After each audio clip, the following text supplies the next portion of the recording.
Hello and welcome to Conversations with the Candidates. My name is Wes Slate, former City Councilor and Council Vice President and recently retired City Clerk. We are hosting all 5 candidates for Councilor at Large on the ballot in November, and my guest now is Brendan Sweeney. Welcome, Brendan.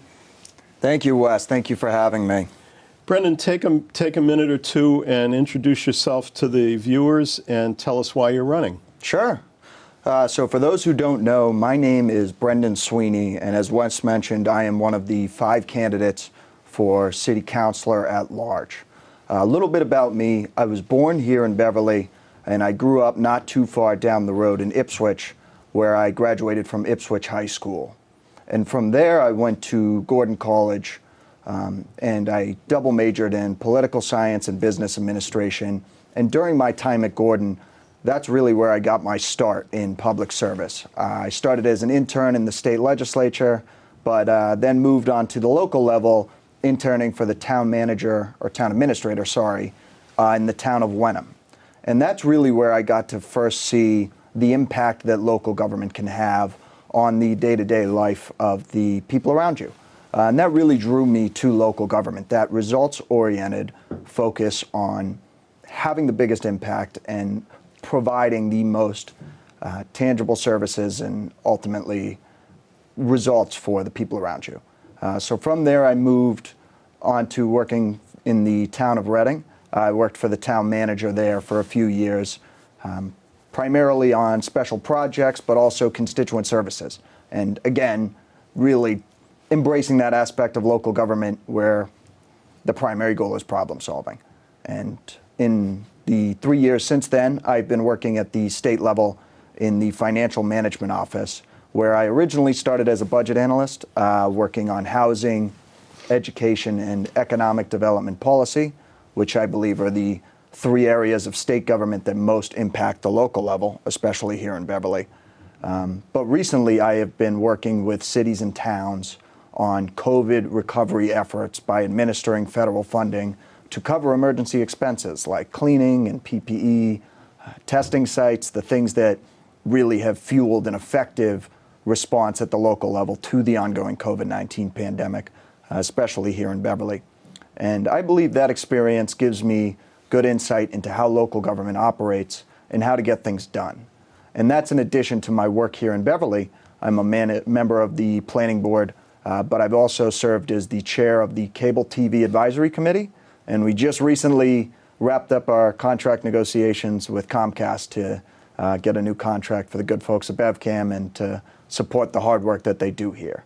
So those volunteer roles have given me an insight into the local issues here in Beverly, and that, coupled with my professional experience in government, I believe makes me a strong candidate for one of the 3 City Council at Large seats. That's great, Brendan. I have a number of questions for you. I'll try to keep them short, and if you can keep your answers short, we'll get through them. We'll do my best. I want to give you time at the end to do a closing statement as well. Brendan, the candidate who receives the most votes for Councilor at Large, as you know, becomes the council president for the next 2 years under our charter. What's your view of that position? How do you see the council president relating to the mayor, their administration, and the residents and businesses of Beverly? So I think the most important role of the council president is really as the facilitator of the business of the city council. And obviously, each individual councilor was elected. For the ward councilors, it's to represent their ward constituencies. For the council at large, it's to represent the city as a whole. So each councilor has a specific constituency that they're really trying to represent, bring issues to the forefront. And so what I believe is the important role of the council president and what makes an effective council president, this is something that I think Paul Guanci has really done a great job of in his long tenure as council president, is making sure that you can facilitate the viewpoints of each councilor so that they're able to bring their issues to the forefront on behalf of their constituencies, but also make sure that the work of the city council stays focused on the local issues in front of Beverly. And in the middle of a pandemic, we obviously have plenty of issues to deal with here as we recover and really try to move Beverly forward for the next 10 years. And that, in a big part, is going to focus on our business community. on that end, I think it's important that the city council president, in looking at the multitude of issues across the city, is bringing forth the perspective of the business community, given that they're such an important stakeholder in Beverly. I think, again, Paul brings a unique perspective on that end. As a small business owner, that's something that we're going to be losing, but is something that I really want to emphasize, regardless of where I am on the city council, the important need in our community, and this is one of my top 5 priorities, to make sure that we are supporting our small business community as we recover from COVID-19. And so I know that'll be a priority of mine wherever I end up, but that's an important role of the city council president, whoever that may be, to facilitate the conversation for the different stakeholders in our community, business owners being a big one of them. Well, the business community, as you know, Brendan, has 2 organizations. Yep. Beverly Main Streets, as you know, has a new executive director with Jen Wallace's retirement. And yeah, sad to see her go. She's done a great job with them. The Greater Beverly Chamber of Commerce also has a larger geographical area that they cover, not just the downtown. Relative to the business communities, what role do you see the Main Streets and the Chamber playing in the future of the city related to the business community and the residents? So I'm glad you brought that up. I've had the chance throughout this campaign to speak with both Jen Wallace, who unfortunately is retiring after, a very long and dedicated career to Beverly, but also Leslie Gould over at the Greater Beverly Chamber of Commerce. And with my conversation with Leslie in particular, one real big asset I think that these organizations provide to businesses is a centralized voice in the conversation. And so specifically with the Greater Beverly Chamber of Commerce, that was one thing that we mentioned, the real importance of, in my role as a city councilor, making sure that I'm communicating with their organization and mainly ensuring that their voice is being brought to the table. That's one thing that they have mentioned they really want to try to ramp up those type of outreach efforts where they are reaching out to business owners, bringing their voice to the forefront before decisions are made. And an important piece of that partnership is then city councilors being receptive to these organizations who really are beacons for the business community and their input on issues, even if the will of the council might be a little bit different than what the small business owners envision for the city going forward, making sure that we're having a productive conversation with those 2 organizations really leading the way for bringing those businesses to the table. Both of them are big assets to our community in that sense. In addition, and you mentioned your time at Gordon College nearby, Yep. Beverly's home to Endicott College and Montserrat College of Art. We've also got the Cabot, the LARCOM, and the North Shore Music Theater. What role do you see those institutions, the educational and the cultural institutions, playing in the city and relationship to the council and the city government? Yeah, so that's a good point. We are really fortunate here in Beverly, both the institutions you mentioned on the educational side, cultural side, but also the natural beauty that we have in our downtown. And these institutions are really vital, I believe, to supplying our downtown both with students who are frequently at the coffee shops and restaurants. And I know, being a former college student in the area, I was often in Beverly at those places.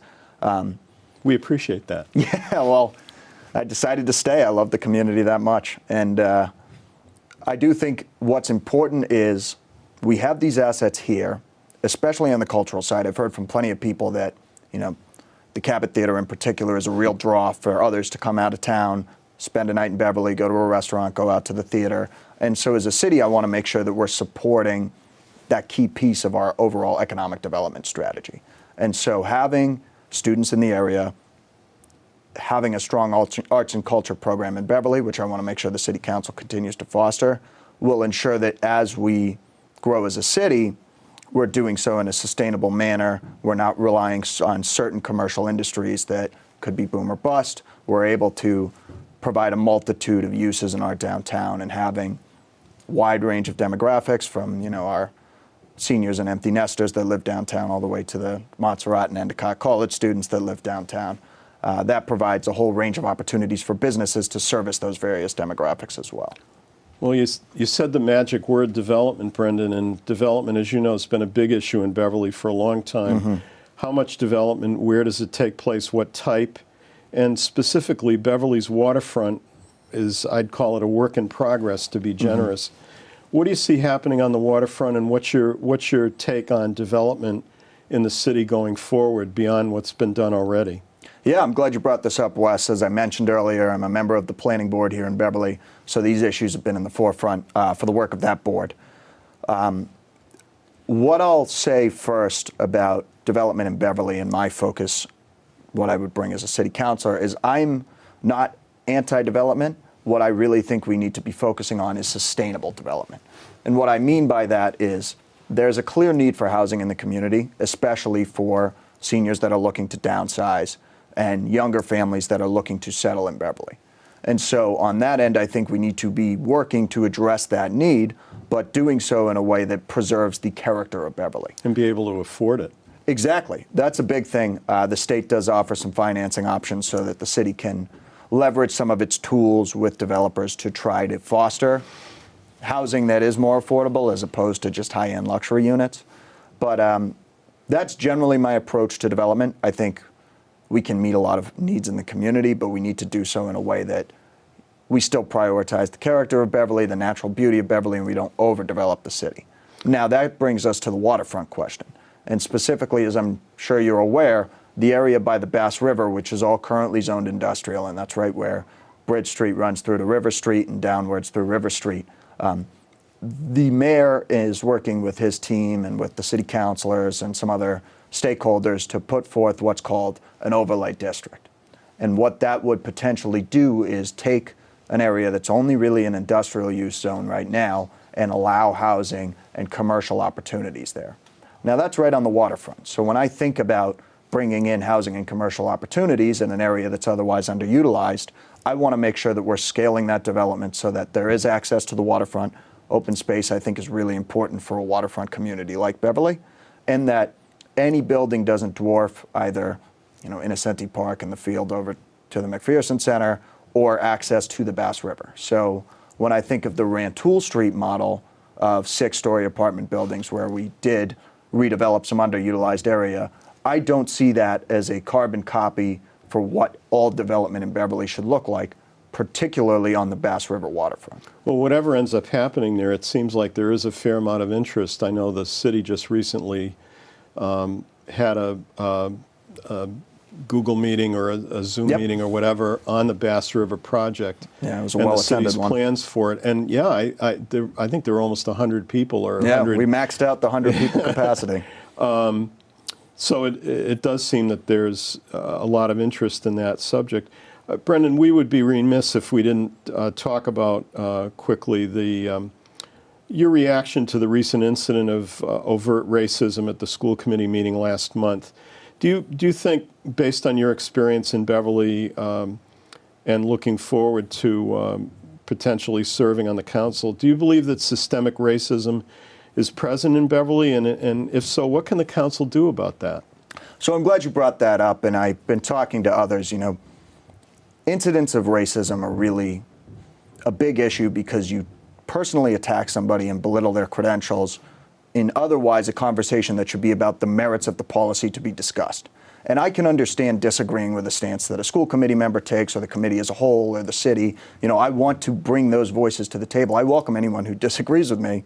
Do so, but do so politely. I think the issue that night started off as the school committee and the school district's policy on students and staff wearing masks in the buildings, and it obviously diverted from that. And on that end, we want to make sure we're maintaining civil discourse. Any personal attack on that end deteriorates civil discourse. Any racist attack cannot be tolerated in the city. And me personally, I will not tolerate any acts of racism. I made sure that I put out my stance on that matter, which is exactly that. As far as systemic racism goes in Beverly, this one is a challenging issue for me to speak on because I am a white man. So I don't have the lived experiences that somebody who's a person of color in this community has. And so my outlook on it, again, this is the same when talking about whether it's a financial issue or other matter in the city. What is crucially important is that all voices are brought to the table.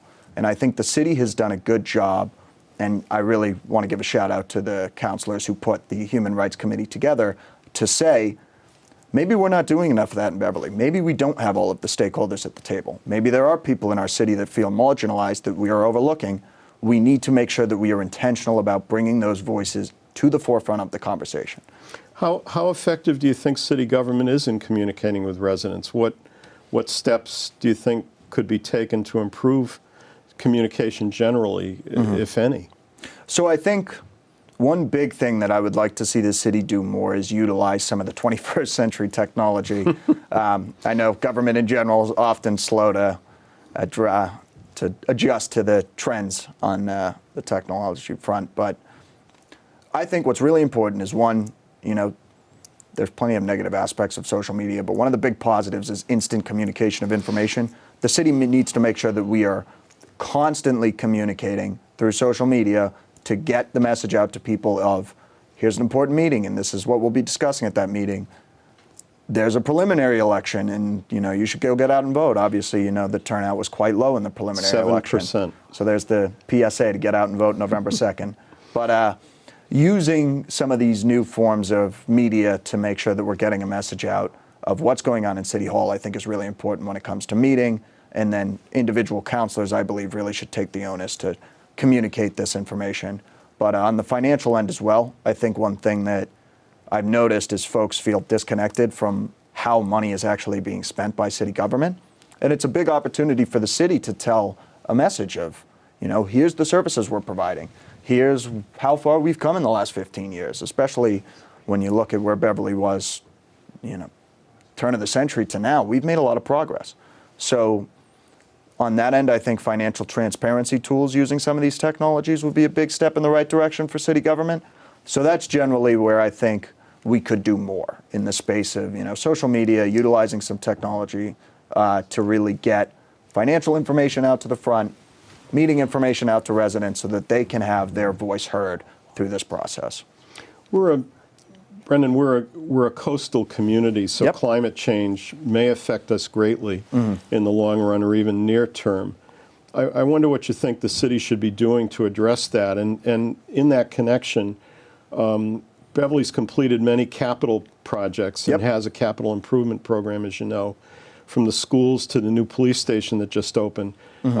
So climate change and the next big capital project, what do you think the city should be doing in those areas? So I'm glad you brought that up. We're a coastal community. Climate change has clearly impacted us, and I think we need to be vigilant both on our mitigation efforts as we complete these capital projects, but on our resiliency efforts in our coastline and making sure that we are protected from sea level rise, from some of these notable storms that have hit the region lately. And so to go on the mitigation efforts with the capital projects in Beverly, this is something I do want to commend the mayor on, especially with the police station. I know they did a very good job putting geothermal heating systems into the station to save energy and make sure. Solar canopy at some point. Yeah, and that's one thing actually we recently approved at a planning board meeting a few months ago, solar canopies in some of the public parking lots and at the middle and high school. And I think that's a big opportunity where it's really not an intrusive measure, but it will save a significant amount of energy usage for the city. And so on that end, I think the mayor is definitely taking Beverly on the right track. And what we need to do both on the public side is make sure that we're being very cognizant of energy saving measures that we can put into public buildings, which not only benefit the city from an environmental standpoint, but also from a financial standpoint. It costs a little more up front, but we save money in the long run. And then working with private developers, and this is an area that the Baker administration at the state level has prioritized. Giving cities and towns the tools to work with private developers so that when they're building new housing units in our city or we're putting new commercial development together in our city, that they are taking advantage of incentives that the city can utilize from the state level to make more energy efficient buildings. I think that's really our next biggest opportunity aside from just our public buildings, incentivizing future private development to be much more energy efficient. I asked you to look forward. I'm going to ask you to look back. Beverly's going to celebrate 400 years since its settlement along with Salem in 1626. Only 5 years from now. What do you think the city should be doing or could be doing to prepare for that event in 5 years? Well, I'm glad you bring that up. Earlier we talked about some of the cultural assets in Beverly. A huge asset that we have is the historic nature of our city. And you walk anywhere up the coastline. Independence Park is a favorite of mine, and you really can feel the history of Beverly and the whole region. Between us and Virginia, the two original colonial settlements in the country. And so I think we should make sure that we're celebrating that. One, by publicizing it and making sure everybody in public schools and otherwise in the city knows that we are coming up on a 400th anniversary, and there's a lot of history in the city that's taken place over those 400 years. Getting the word out, and I do believe the city council should prioritize efforts to bring everybody together, celebrate, and look back on how far we've come as a city, and then get ready for hopefully another productive 400 years down the road here. A couple of organizational questions, Brendan. Yep. You're running for councilor at large, which would represent the whole city. Ward councilors, as you know, represent those 6 wards of the city individually. I've always said that as a councilor at large, you represent everybody, but you don't really represent anybody in comparison to a ward councilor who really does know the neighborhoods, the issues, the people specifically, and so it's a different role. I wonder how you see those 2 roles being different. And the other one is the council actually has 2 positions, city clerk being one, the budget management analyst, formerly Kathy Griffin, now Jerry Perry, whom you know, that work for the council as opposed to everyone else who either works for the mayor or the superintendent and the school committee. The different roles of councilor at large versus ward councilor when you made a choice to run at large, and the difference in those roles, and then those 2 other positions of city clerk and budget analyst, budget management analyst, in potentially your role as a councilor at large. Yeah, so let me start with the first question, which is about the ward councilor versus councilor at large. And I do think the important thing about a legislative body is the partnership between the members.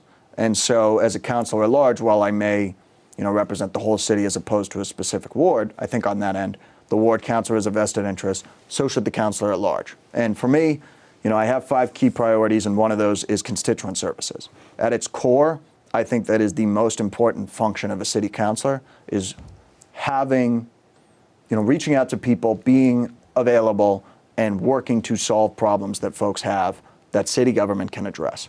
That's something I think I definitely bring to the forefront with my experience in government. And on that end, I'd be happy to work with any of the ward councilors in solving specific problems that residents of the various wards have. And I think really that is what the councilor at large is there to do. It's, as you know, being a longtime ward councilor, it's a lot of work. And so having multiple councilors that you can go to assist in solving a problem is a big asset. And that's something that I hope to bring to each of the ward councilors, is knowledge of how government works and a willingness to help when a problem arises. Moving on to your next question. So as you mentioned, and for those at home, the city clerk, chief election official in the city, really operates a lot on the administrative side of permitting, elections being a big one, but directly reporting to the city council here in Beverly, which is unique. Many cities and towns, some of the clerks are still elected directly in some of the smaller towns, but in most, it's an administrative structure where the clerk reports up to whoever the chief executive is, mayor, town manager, select board, otherwise. So that's unique in Beverly, that relationship. You can obviously speak to that, having served both as a councilor and a city clerk. I'm looking forward to, as a city councilor, working with the clerk's office in facilitating elections here in Beverly, making sure they have everything they need, especially because we've seen recently with the pandemic some of the challenges in administering election and still getting people to the polls.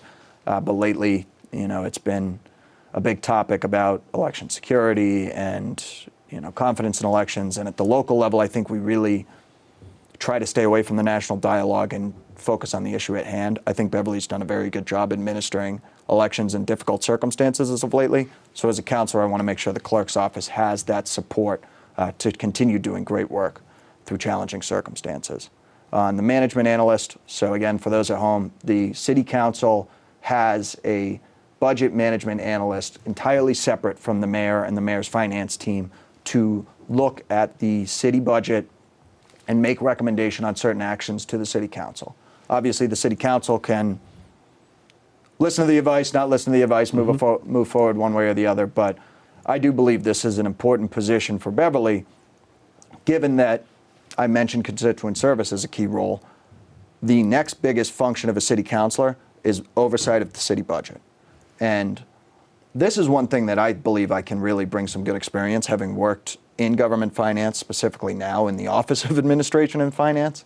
I'm looking forward to working closely with Jerry or whoever the budget analyst may be in utilizing their expertise and acting at the city council level to start bringing these conversations to the forefront earlier on in the budget process. Well, Brendan, we have a couple of minutes left, and I Yeah. want to, as I promised, I want to give you a couple of minutes to address your potential constituents and the voters of Beverly, and talk about why you're running, and give a closing statement. All right, thanks, Wes. I appreciate it. It's funny, you mentioned before, the time really does fly. It's a quick half hour here. But thank you guys for tuning in. I do appreciate your interest in this election. And again, November 2nd, Tuesday, November 2nd is Election Day. Please get out and vote, and please tell your friends and family. So a little bit about me, as I had mentioned, my background is local government. I really am passionate about the impact that local government can have on bettering the lives of your friends, your family, and your neighbors.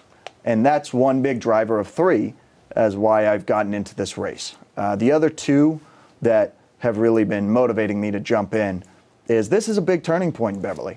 You know, as I had alluded to, we've come a long way in the last 20 years here in Beverly, and then the pandemic hit. And obviously, it's been a challenging year and a half for everybody here. The first responders in this community have done an excellent job of bringing Beverly to where we are now, where I think we can turn the corner on the virus and, you know, really get back to building off of the progress that the city has seen. But it's going to require proactive leadership on the city council.